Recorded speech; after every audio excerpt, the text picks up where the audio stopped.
Hello, everybody, and welcome to Little Fish, the weekly podcast where we, the No Such Thing as a Fish team, take your facts, the facts from the audience, and we talk about them, we analyse them, we tear them to shreds. And here to do that with me are my fellow hosts, Dan Schreiber and James Harkin. Hello. Hello. Sorry, I left a weird pause there. It's okay. We should say we're doing this in 3 undisclosed locations. Hang on. No, James. Okay. That seems to be a connection issue. This might happen a lot. That was just me trying to be funny, Dan. Don't worry. No, I do that. I was there doubling down on your funny. Oh, yeah. See, this is how natural it always seems as soon as you're recording remotely, which we are. Yes, undisclosed locations. We've been asked to go to our separate bunkers. And Andrew Hunter Murray is not with us, but I think we're going to be okay. So he has sent us some facts from listeners, hasn't he? He has. We still make him peruse the inbox. Has anyone got a great fact from a listener to share? Can I do one that he hasn't sent me that I got independently? Yes. Oh, just because I know if he was here, he wouldn't allow this. But seeing as he's away, we should subvert the genre a little bit. Okay. Someone called Dave Swaney sent me this, and it is to do with a big rail crash in Clapham that was caused by an overworked signal engineer. And the government made a hidden report to establish all the problems that occurred. And this report was named after Sir Anthony Hidden. Come on. And he basically, that's the reason why if you work as a train crew, you need 12 hours rest between shifts. Right. And you have to have at least 1 day off in any fortnight. Wow. Oh, really? But yeah, named by Sir Anthony Hidden. Very good. And I replied to Dave saying, well, you know what? I'm not really a big fan of these kind of facts. And Dave said, oh yeah, sorry. I know Dan is the one who's pushing this trend, but you're my favourite. So he's another one who can't tell the difference between Dan and Andy. Wow, this is getting wild. But you're doing Andy's work for him now. You've converted without knowing. You were filling that book up every week now. You are. Well, that's a great fact. That's awesome. I got one that was sanctioned, that was allowed in by Andrew Hunter Murray. This is from Ray Honeyset. Ray says, my fact is that when tomato plants are under attack from hungry caterpillars, they produce a chemical that makes caterpillars more likely to eat each other than the plant. What? Yeah, which is amazing. Really? And Ray adds, my mother tried to tell Dan this fact a few years ago when she lived in South London next to him and would share a commute with him into town. Unfortunately, she forgot the details of this and instead told him that scientists have found that tomatoes eat caterpillars. I am emailing to set the record straight. Do you remember this instance, Dan? I do. I remember his mum. She was awesome. Can I just say, I think tomatoes do eat caterpillars. Well, they certainly eat insects, for sure. Okay, and they in what sense? Well, they have like a fluffy stalk, don't they? And I think the fluffiness of the stalk is to kind of trap insects, and then they fall down to the ground, decompose into the earth, and then the plant can eat the chemicals. No way. I think so. Really? That's interesting. Well, the further details on this particular method to stop the caterpillars from eating them is the tomato plants release chemicals called methyl jasmonate. And the idea is that it makes the plant taste so disgusting that they would rather eat each other than continue to eat the plant itself. And what's amazing on top of that is different plants smell that smell and release their own plant smell that stops caterpillars. So that's why they end up eating each other, not just another plant. Because it does seem illogical. If I've got dinner and I'm eating peas and I think I don't like peas, I don't instinctively think, okay, I'll eat the person sitting next to me. Can you imagine the TripAdvisor reviews? The gazpacho was so bad, I ate my own friends. Yeah. That's wild, isn't it? incredible. This is, John Orrick, who's an evolutionary ecologist in Wisconsin, said basically the plant rearranges the menu for the caterpillar to make the other caterpillars the optimal choice. It's a truly amazing fact and would have made The Very Hungry Caterpillar a much more interesting book, actually, although maybe not as child appropriate. I had a great one from Hayley Abramson, and she is a biomedical engineer, so she knows what she's talking about. She's working in America and she creates medical devices for hemodynamic monitoring, which I think is watching what's happening to your blood. And she said that the human heart uses over 5 kilos of ATP, which is the molecule that you use in your heart to release energy. It uses over 5 kilos of it every day, which is 15 times the weight of the heart itself. Now, I got very into ATP at this point because I realized you learn about it at school. You don't really know, well, I don't really remember what it is. And it's universal across all life. Every single living cell needs to use ATP to get energy. And I didn't realize that the way we get it is literally we have this molecule in us and we break it down and that releases energy and then we build it up again. Your body contains only 250 grams of it at any moment and you produce your own body weight in it every day because we just break it down, rebuild it, break it down, rebuild it. Kind of a mad Sisyphean task we're all doing, actually. But then... Yeah, it almost seems like the entire point of life is just to generate and regenerate ATP. Yes. Yeah. And like you see these sort of stories in New Scientist or whatever saying, oh, we found a new kind of animal that lives on rocks or whatever. And what it actually means is there's some kind of tiny cellular life which is turning stuff into ATP, making energy, and then making more ATP, and then making more energy, and just doing that again and again and again. God, so is ATP, is that what's in charge of us all, do you think? I think it is. It's ATP has created life, so it can be created and destroyed. Whoa. I've never heard of it, ATP. Had you too? I mean, James, it sounds like you definitely have. Yeah, you went to an unusual school. I think in fairness, I don't think I learned it in GCSE biology. Fair. I feel like I learned it through doing 15 years of QI work. That period where you ate nothing but rocks. I think it was in that moment. But yeah, great fact from Hayley. Anyone else got anything else? Okay, here's another sciencey one. Jason Sanderman Allen tells us that in the time it takes to say this fact, the world's factories will have made more transistors than there are stars in the Milky Way. What? Oh my God. What? People do work very hard, don't they, in some factories? That's To too be hard. fair, it says like the time it takes to read this fact, but the email's quite long, so I don't know if it's the entire email or just that sentence.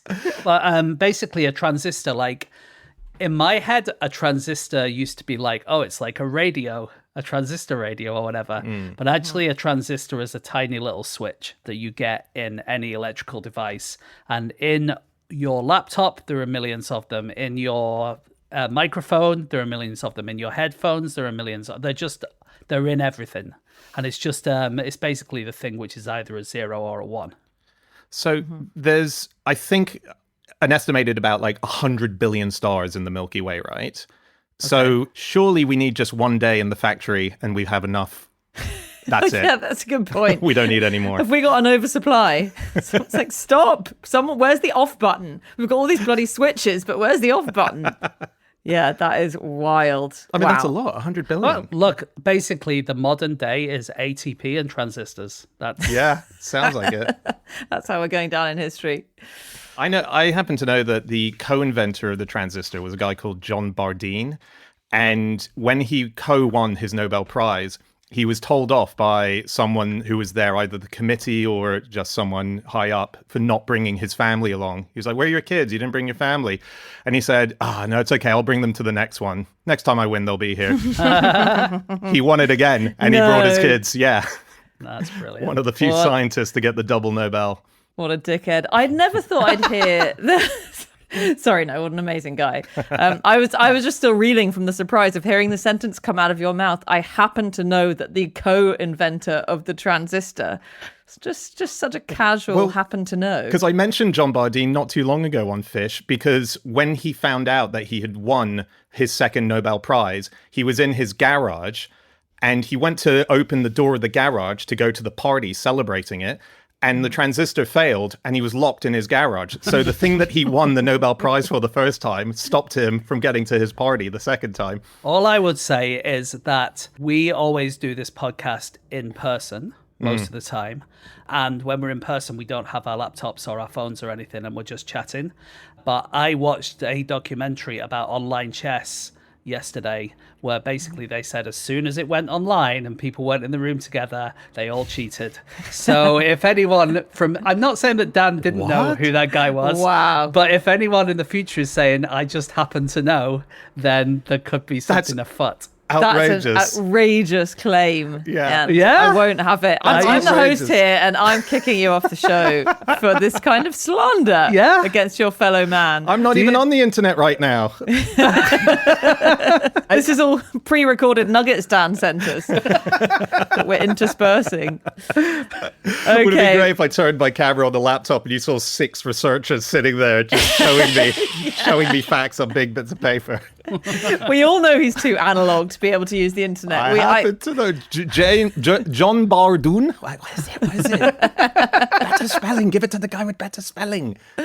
Okay, go on then, Dan. Give us one of your facts from your non-internet perusing. Well, this one is great. This one is from Draco, just called Draco. Draco says there are over 100 people taking a road trip across the USA together. They've covered over 40,000 miles, yet none of them have left their homes. Oh, interesting. Yeah. So this, and I want to thank... Can you guys hear there's either an airplane or a helicopter going above my house at the moment? I can hear that. Yeah. Okay. Is Look it at it. anything to do with your fact?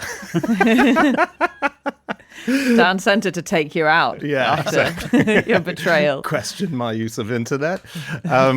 This is... again, thank you, Draco, so much for introducing me to this, but this is a website called neal.fun, Neal.fun. Oh. And it's a bunch of online interactive games that you can do. And one of them is called Internet Road Trip. And you click onto it, and it's a virtual map in which a car, you know, when you go on Google Maps and you have all the arrows and you press one of the arrows, well, it's this. But right now, I'm on it right now. There are 100, despite not being on the internet, 114 drivers right now are on it. And whoever votes most for which arrow, that wins, and that's where the car turns. Oh, Do you see what I'm saying? So it's Yes. it's an ongoing trip that is being voted for by people. I'm going to vote right now. I've just voted. Yep, it's gone my way. How cool is that? And honestly, this site is amazing. Neal.fun. There's a game that you can play on it, which is called Cursor Camp. And you just give your cursor a little holiday. And you play, I just played volleyball earlier with someone from the Netherlands. So this is so sad. This is holidays of the future and sport of the future and driving of the future. It's all so sad. Highly recommend it, guys. This is incredible site. Was this site made by the boffins at fun.com? You'd hope so. Yes. Only the brains at fun.com could come up with this. This really does remind me of the old days of the internet and being at university and one of my friends going, oh, you need to go on this website where you can play some games. Yeah. I had a similar experience yesterday where I felt like I had gone back in technological time when you can't, Google can't open a website because you're not connected to the internet. And so it says, press spacebar to play. And I've literally never pressed it. And I pressed it. Have you guys ever done it? No. What can you do? Play Pac-Man or something? No, it's literally you just make a dot jump over some obstacles and it just keeps moving and you hit spacebar whenever you want it to jump. Did that for about 5 minutes and then thought, is this how I want to spend my life on this earth? Yeah. And the answer was yes, I did it for another 4 hours.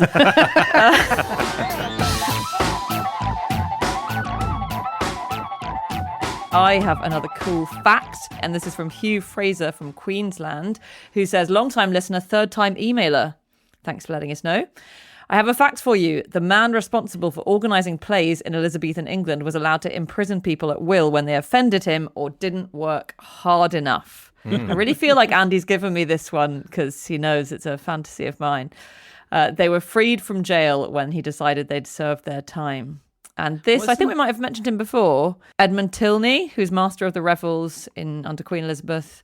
Is he the guy who was legally allowed to kidnap children to be in his choir or something? Maybe he was. It sounds like the kind of thing that would be a perk of the job. Of Master of the Revels, possibly. He's definitely, I mainly know him because he's one of the baddies in Shakespeare in Love. Have you seen that? He's the guy who keeps on censoring Shakespeare's plays and generally gets a very bad rap, but he's actually a good guy and he reformed the whole art scene under Queen Elizabeth and was the reason Shakespeare was famous. Starring friend of the podcast, Joseph Fiennes, just for listeners of the past. Is he a friend? He almost became one. Just before you came back, he almost became a solid was he character. because he's only been in that one film, whereas all the other Fienneses have been in loads of other films? Yeah, his brother's really nailed acting in multiple movies. That is so harsh. I could definitely name another if you gave me the internet in a couple of hours. That's a great fact. Anyone else got any other facts? I've got a few from down under, from New Zealand, which are quite nice. One comes in from Connor, who says, if you sold your house with this company, and they're called Arizzo, Arizto, they're a real estate company in New Zealand, you could quite possibly end up working with someone called Andy, someone called Dan, or someone called Anna James. Yeah. These are all employees of Arizzo. If you're looking for a house and you want it to have a sort of fish-flavored theme to your What estate a agent. random thing to find out. Hang on, why does this person know that? Does this person work for that company? No, I don't think so. They don't say so. It's just they were going around the site. Maybe they were looking for a place to rent or buy, and that's what they Cool. discovered. Frantically Googling our names over and over again. There were until- also 3 other choices of James. If you wanted to use Anna James as one, and you needed one more at the table, there's 3 other Jameses. So anyway, that's. Thank you very much, Connor. But then we get one from William Wilson, also from New Zealand, who writes that Eden Park Stadium in New Zealand has its own pet rock. So when the stadium was rebuilt in 2011 for the Rugby World Cup, this rock was there and they considered getting rid of it, but it's so massive that they decided in the end, let's just build a room around it. And now when you go on a tour of the stadium, they take you to the rock room to meet the pet rock. No way. That is part of the sort of history of this place, which is pretty amazing. Why did they build a room around it? That's kind of weird, isn't it? Yeah, I think the idea was it would cost so much. It's a volcanic rock. It's thousands of years old. It's 50 feet plus. They just thought this is such a big job. It's easier just to leave it there in place and put a Sorry, you room said it's around 50 feet plus, the rock. I think so, yeah. Oh, it's huge. Yeah. I was imagining a kind of a large pebble. What? Okay. It's a big rock. It's big. Right. Isn't Mecca got a big rock in it? That big building in Mecca's got like a meteorite or something. I think so. And they built a big building around it, and now millions of people every year go to visit it. Yeah. I think so. And that's different to going on a pilgrimage to Mecca. Hold on, there are loads of Muslims going on pilgrimage to Mecca, and then there are loads of rock fans going on pilgrimage to the rock next door. Or is it the same thing? It's the same thing. It's the same thing. Got it. Okay. I was just thinking what a low maintenance pet that would be, because I was thinking about pets the other day and thinking maybe I'll cave eventually and go for stick insects because they're the easiest. But that is easier. It's Stick pretty good. insects are not easy. We had What? pet stick insects when we were kids, and they would die 10 a week. Yeah, but what's easy about them is that you can buy more and no one ever knows. Well, 10 a week. maybe. How many do you have, James? I may be wrong about 10 a week. In fact, I am exaggerating, but you would just put them in big jars. We had them a lot. They wouldn't do anything at all. And you would kind of be hard pressed to know that they were even there. And the only way that you'd know that they died is because they stopped pooing. Right. And you'd be like, oh, I don't have to clean the poo anymore, so they must be dead. Gotta be tempting to just leave it at that. Yeah. How long does it take a kid to go, you know what, should we not buy anymore? There was a craze for pet rocks in the 70s. It was like, it was like I suppose it was just like people would go to the shop and buy a pair of googly eyes and put them on a rock and say, this is my pet rock. But it was a thing. Jesus. Yeah, right. Tough time, the 70s. By the way, the Eden Park venue that this rock is at, it's kind of the national venue of New Zealand. It's where the All Blacks play. And they've got a record there of consistent wins since 1994. And I think it's 53 consistent wins. They've not lost. They've had a few draws, but they are yet to lose in their own stadium for that long. Wow. Isn't that wild? And It must be the rock. It must be the rock. The thought is that they only invite teams to play them there when they absolutely know they're going to thrash them, when they know that they're just not in a good shape. I don't think that can be true.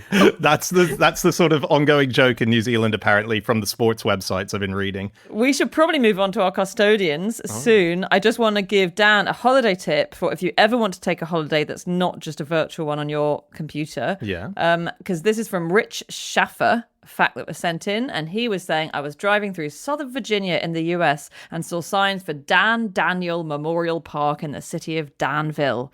And it specifies Danville is not named after the politician Dan Daniel, nor is Dan Daniel named after Danville. And yet...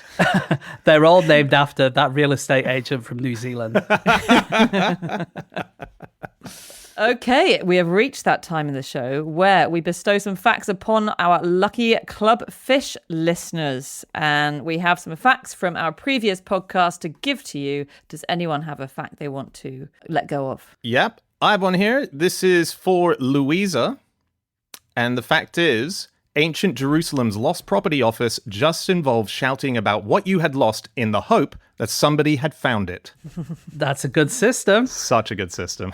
Presumably you have to shout in a very particular place so people know where you're shouting, or you just walk around shouting for it. Yeah. Was it you told a specific shouter what you'd lost, didn't you? And they walked around they were the town crier, but the lost property town crier. Because then I think this was the one where we discovered that James has actually been to town crier championships, or he claimed to have been to them. Is that true? I have been there. Yeah, there's photographic evidence. I didn't take part. I was just there as a viewer. How do you think you'd go? Would you be good in a town crier championship? I don't think so. I don't think I have the bass in my voice to be a good town crier. Needs Andy or Dan, maybe. Some of that. I got some bass. Yeah, I might be able to do it. Hey, do you guys remember when I was on the way into the Royal Institution for our recent run of live gigs, and on the train, at the other end of the carriage, I heard a man on his phone going, "Hi there, yes, I've just left my second son at the station. Could somebody please collect him and hold him?" And I'm just wondering, to what extent this lost property box, what would be like the weirdest thing that you would hear someone shouting? Because I've never heard anything weirder than that. I see what someone's shouting, a second son. Anyone found a second son? Yeah, like that kind of thing. So what kind of lost property are you shouting for? Yeah. I mean, it's going to be something rude, isn't it? It's like, how much do you want to face embarrassment to say, the pink fluffy dildo with a goat attached to it? Yes. Yeah. Fluffy dildo. Okay. It's just going to need regular cleaning, that's all. But I wouldn't know personally, but you're right. It is an interesting idea, and I think if it's washing machine friendly, and I've got a duster actually, which has a really useful removable cover, which could easily double up as a fluffy dildo. Lost fluffy dildo. It's machine friendly, and it has a removable sheath, so it's very usable. You could reuse it. Anyone seen it?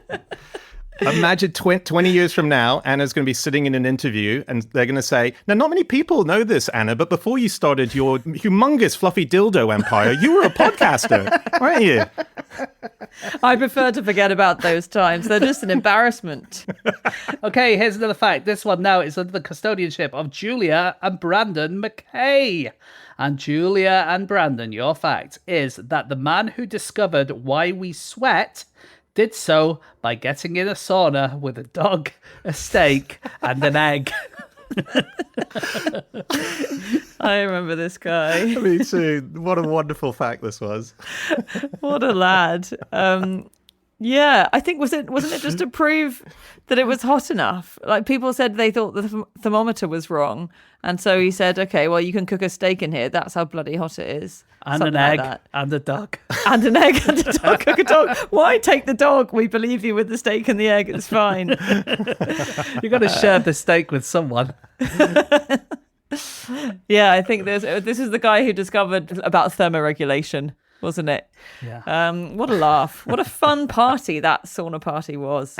Okay, here is a fact for Ferry Hunt. And this is the fact that, oh my gosh, how weird that this has just come up. This is the fact that stick insect sex can last for 79 days and the insects are stuck together the whole time. Yeah. And that fact was originally read out by someone who kept stick insects as a pet when they were younger. And did you spend 79 days straight staring at your little cubicle? Honestly, my parents taught me about the birds and the stick insects. So funny. Was this show? This show was up the creek. I think this was a live show. These are all, yeah, they're all reminding me, because quite often, despite all these years, this is the show that often gets cited as, if you're going to start listening to Fish, this is the episode to listen to. Don't say that, because it was over 10 years ago now. So. I know. We peaked. Episode 82, if you're listening to this and you want to go back and listen to it. Yeah. Wow. I believe downhill from I there. think it was up the creek, yeah. Yeah, I think you're right. Okay, well, anything from the far inferior episode 83? Yes, this fact is for Vegana Natural. And your fact is the 7th time park ranger Roy Sullivan was struck by lightning coincided with the 22nd time he fought a bear off with a stick. A Dan classic.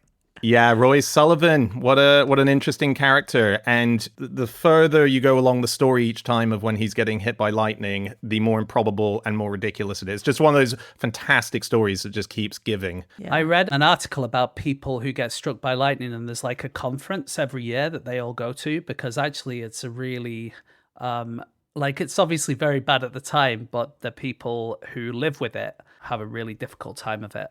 And so they have like support groups where they all get together and stuff like that. But there is like various different things that happen to you if you get struck by lightning.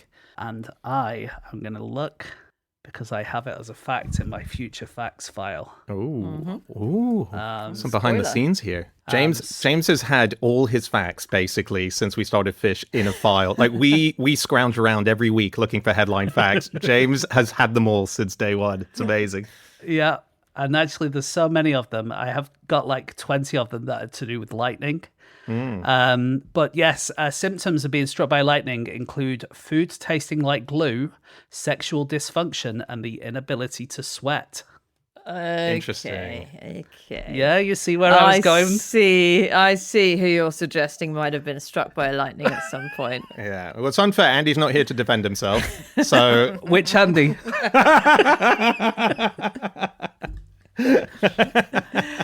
Okay, here is another fact. This one is now under the custodianship of Walter. And Walter, your fact is that in 2015, America's Hero Dog of the Year award was won by a cat.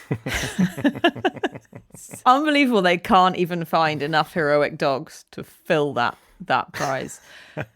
And there's an episode of Harry McClary based on this that I was reading only a couple of nights ago, isn't there? When Harry, as you'll all know, being Harry McClary fanatics, Harry McClary wins the best cat in show competition. Harry McClary from Donaldson's Dairy. That's absolutely correct. Right. Yeah, that one. And when you say episode, is it now a TV show or do you mean a book? No, I mean a book. I just forgot the word book. Okay. Yeah.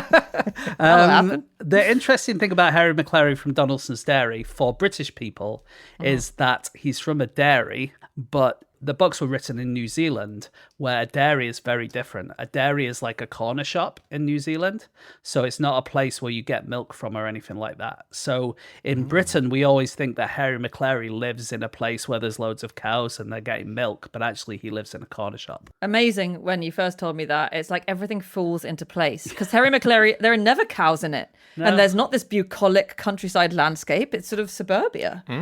So yeah, not interesting to our New Zealand listeners, which Dan has confirmed we have a lot of. And you know who told me that? It was the son of the people who wrote The Little Yellow Digger, which is, I think, the second most famous kids' book from New Zealand. Yes. Wow. The little yellow digger got stuck and a bigger digger pulled it out and all that kind of stuff. You know they're kids. Oh, mate, I got my showbiz pals just like the rest of you. You just don't drop them into clanging forced anecdotes like we do on the show. Damn it, that's wonderful. Okay, hero dogs. Excellent. Enjoyed that one, Walter.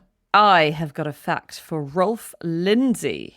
And this fact is that the earliest known penalty for illegal parking was to be impaled on a stake.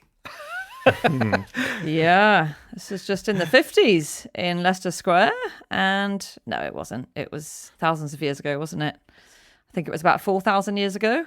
Was it the one of those old codes of Hammurabi or whatever they're called? I think it was one of those, like the Hammurabi Code. Yes, it was in Nineveh.